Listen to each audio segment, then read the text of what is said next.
Bismillahirrahmanirrahim. Assalamualaikum warahmatullahi wabarakatuh.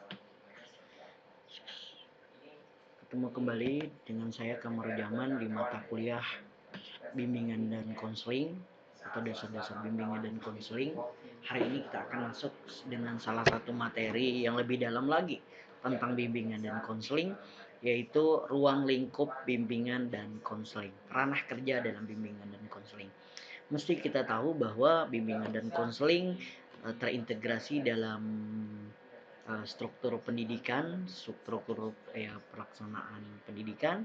Oleh karena itu, ya tentunya dalam hal ini ada pemikiran bahwa bimbingan dan konseling itu pasti di sekolah. Ya, bimbingan dan konseling itu teknisnya terjadi di lingkup pendidikan. Tapi dalam hal ini ya tentunya saya sampaikan bahwa ruang lingkup bimbingan dan konseling ternyata sangat luas. Tidak hanya di pendidikan, tidak hanya di sekolah, ya, tetapi di berbagai macam setting kehidupan. Makanya ya terus saksikan, terus pahami video singkat yang saya sampaikan pada hari ini. Berbicara ruang lingkup garapan layanan bimbingan dan konseling, tentunya dalam hal ini mengantarkan manfaat bimbingan dan konseling itu sendiri. Seperti apa? Ya, tentunya pada dasarnya bimbingan dan konseling memfasilitasi perkembangan manusia agar mencapai perkembangan yang optimal. Ya, apakah perkembangan kita sekarang sudah optimal? Adik peserta didik kita itu belum optimal, ya tentunya dalam hal ini perlu dipahami secara eksplisit, secara komprehensif, bagaimana sih proses perkembangan manusia ini ya seutuhnya. Seperti beberapa pertemuan yang lalu saya sampaikan, pada dasarnya manusia itu melalui proses perkembangan, tahap-tahap perkembangan. Di dalam tahap ada tugas-tugas perkembangan. Ketidakmampuan seseorang menjalani dan melaksanakan tugas perkembangannya, ya tentunya menjadikan manusia itu sendiri terhambat proses perkembangan. Salah satu contoh misalnya dalam tahap-tahap perkembangan, dalam tahap-tahap proses perkembangan misalnya kita lihat anak bayi yang usia antara 0 sampai 6 bulan yang seharusnya kematangan ototnya dia sudah mulai tiarap, dia sudah mulai merangkak, dia sudah mulai dia sudah mulai belajar berdiri, tapi ternyata kekuatan fisiknya tidak mengantarkan dia untuk melakukan itu. Terus yang seharusnya dia sudah mulai merespon ketika dipanggil, ketika dibuat beri aba-aba ya dia sudah mulai merespon, akan tetapi ternyata ya tidak. Sebagai contoh lagi misalnya tahap perkembangan ketika Anda remaja. Remaja itu tahap pertama adalah kemampuan menerima keadaan fisik. Ya, keadaan fisik ya tentunya fisik dia harus mampu menerima keadaan dirinya, baik dia ganteng kah, cantik kah, apa apa itu dia laki-laki kah, dia perempuan kah, dia harus menerima gitu. Nah, tapi ada hal-hal yang terjadi terkadang ada yang kita tidak menerima itu gitu. Makanya tidak heran kita lihat ada yang laki-laki tampilan perempuan, perempuan tampilan laki-laki. Ini ketidakmampuan dia dalam menerima tugas-tugas perkembangannya.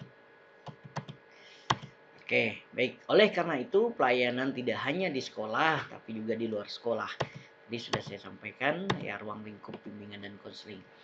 Terkait dengan pelayanan bimbingan dan konseling di sekolah, ya tentunya dalam hal ini ya tugas pokok dan fungsi atau sering dikenal dengan tupoksinya adalah melaksanakan tugas dan tanggung jawab dalam membantu ketercapaian tujuan pendidikan yang secara komprehensif yang sudah disyaratkan undang-undang, disyaratkan pemerintah, disyaratkan dengan ataupun menyesuaikan perkembangan-perkembangan ya terkini gitu.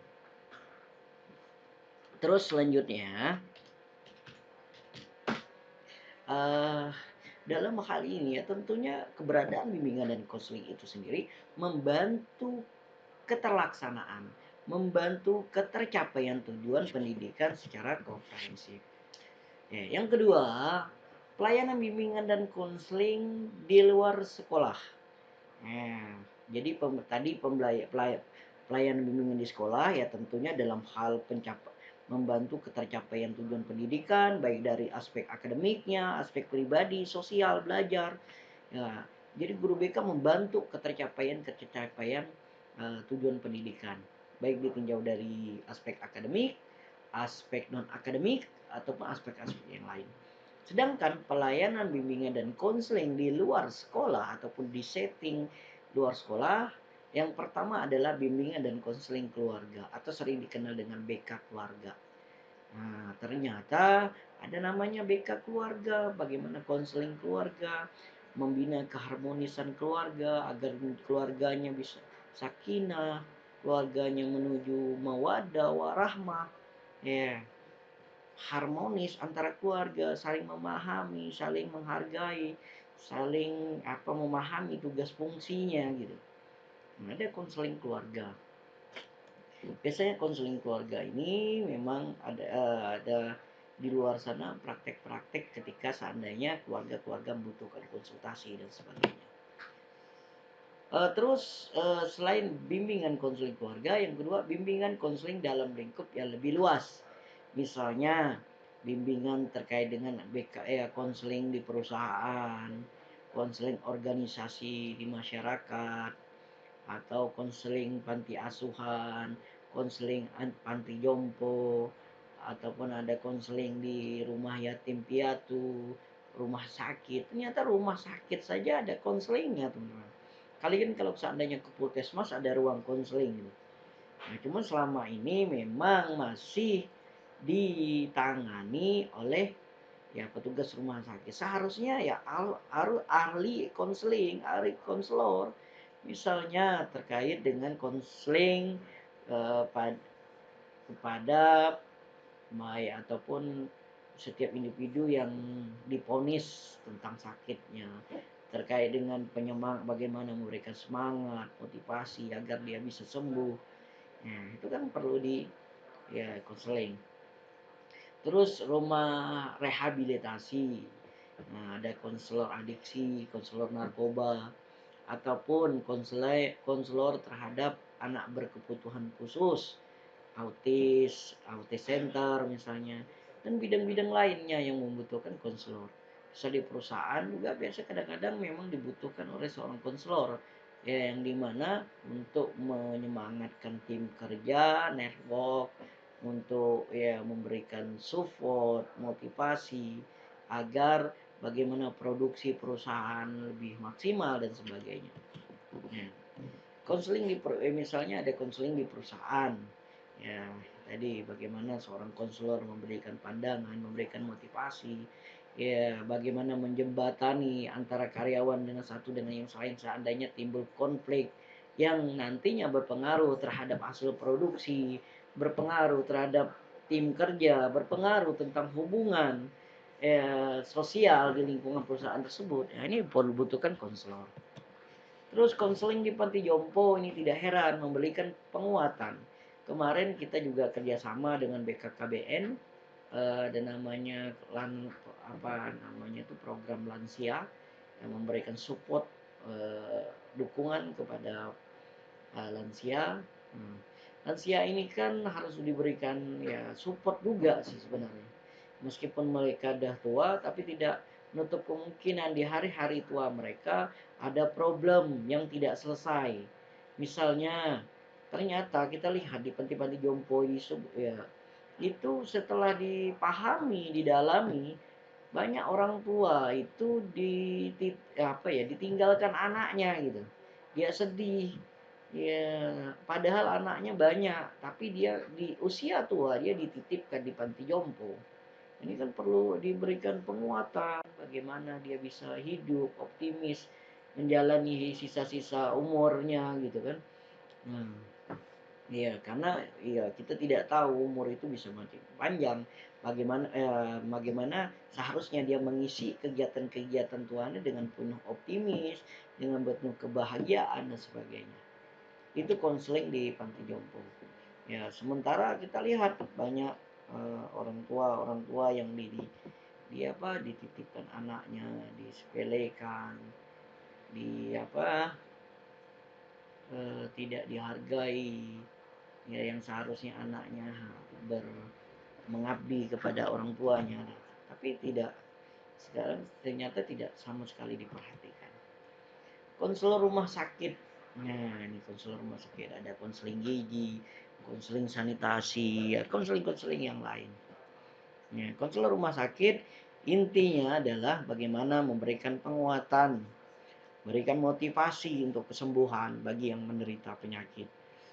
Kalau seandainya memang yang diderita penyakit menular misalnya, ya diberikan pandai pandangan bagaimana menjaga penyakit itu untuk tidak ditularkan kepada orang lain dan sebagainya.